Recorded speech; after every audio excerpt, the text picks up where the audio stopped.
Kaya ang unang hakbang na gagawin mo ay buksan ang iyong App Store.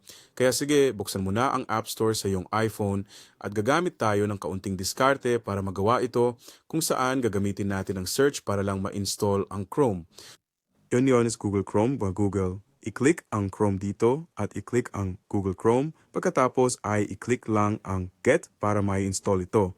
Kapag tapos na ang pag-install, i-click ang Chrome, buksan ito at gamitin ang search bar sa itaas ng inyong screen para hanapin lang ang pexels.com para sa libreng stock images.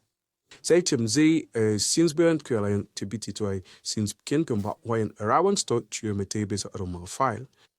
Kaya kung saan nakalagay ang Save in Photos, sige at i-click nyo itong option na ito at ang larawang ito ay mai-save na sa ating photo album dito.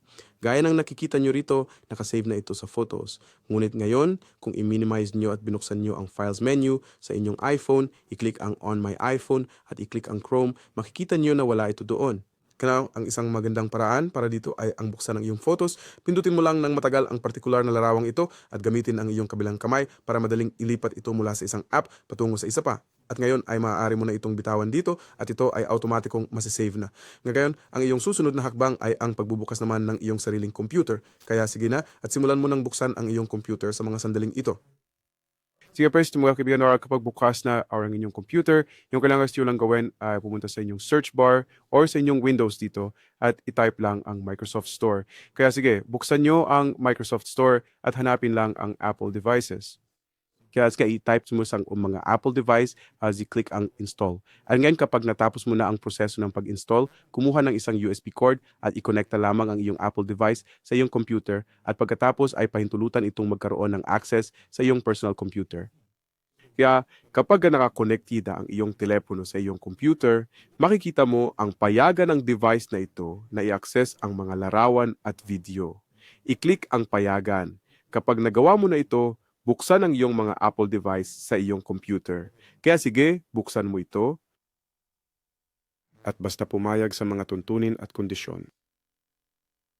And maligayang pagdating sa Apple. Tingnan kung paano pinamamahalaan ang iyong data. Sige at i-click ang Start. Ngunit bago yan, may lalabas na tanong na pagkatiwalaan ang computer na ito, kaya sige at i-click ang Trust at pagkatapos ay ipasok lang ang passcode ng iyong device. At dapat lumabas ang iyong device dito.